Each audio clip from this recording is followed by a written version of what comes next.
6:51, time for the morning sprint. With soaring temperatures today and tomorrow, cooling centers around southern Wisconsin are opening, giving people shelter from the heat. Here's a look at some of the centers in Middleton, Sun Prairie, and Beloit. More are available. Find the closest centers to you by checking out this story on channel3000.com. A new study out this morning shows that the climate change, global warming, is having an alarming impact. Researchers say warming temperatures could cause ocean current systems to collapse. Those systems help regulate global temps, bringing warm water from the tropics to cool in the north. Scientists now say it's not a matter of if it'll collapse, but when. The Federal Reserve is expected to raise interest rates again. We'll know by 1 this afternoon if that will happen. Most economists think the Fed will raise rates, even though inflation is cooling significantly. The bank held rates steady at its last meeting, which makes a hike all the more likely this month. If it does happen, this will be the 12th hike since last spring. The Rock County Public Health Department is warning residents about blue-green algae this morning. Officials say it was spotted in the Rock River and Lake Koshkonong. Health officials say anyone making plans to be in or on the water should be careful. Not just in Rock County, it has popped up several times this summer here in Dane.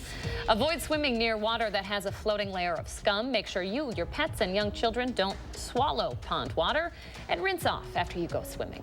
Watch your speed today. It is Speed Awareness Day, so you know what that means. Officers, deputies, troopers are all going to be out to enforce speed limits and educate people about the dangers of speeding. Here in Dane County, nearly 24 local law enforcement agencies will be taking part in the initiative. New court documents say a 65-year-old Madison father is accused of killing his 25-year-old son in an argument over 25 cents. John Shively is charged with first-degree intentional homicide. A criminal complaint alleges John gave his son, Zachary, $2. Zachary got upset, insisting he needed 25 more cents.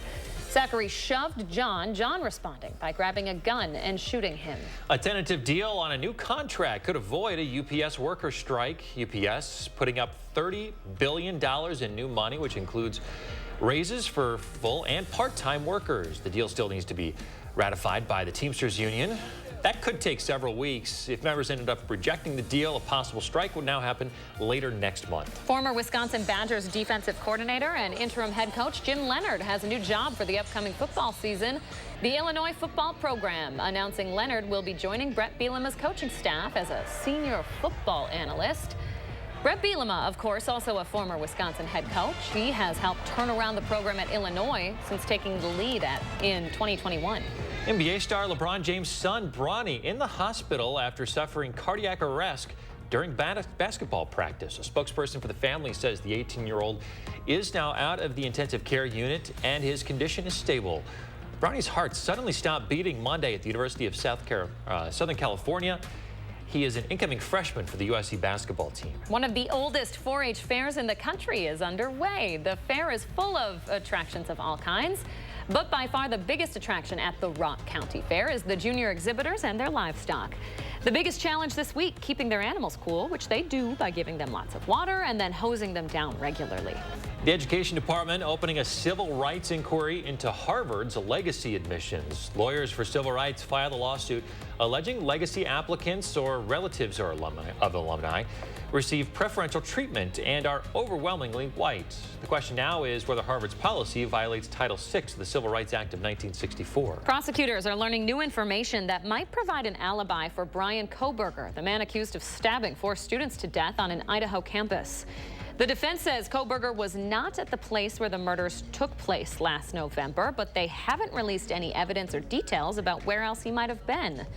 He is facing 4 counts of attempted murder. The Suffolk County District Attorney says officials are done searching the house of the suspect in at least 3 of the Gilgo Beach murders. The DA has said he can't say whether one of the women was killed in the house. He did say the suspect, Retz Howerman, had almost 92 gun permits and quite a few long guns. President Biden says insurance carriers need to do more to provide mental health coverage. Federal law already requires companies to provide equal access to medical and mental health benefits. Biden now announcing new rules that would require insurers to study whether their plans are following the law and make changes if necessary. The rules won't take effect for at least 60 days.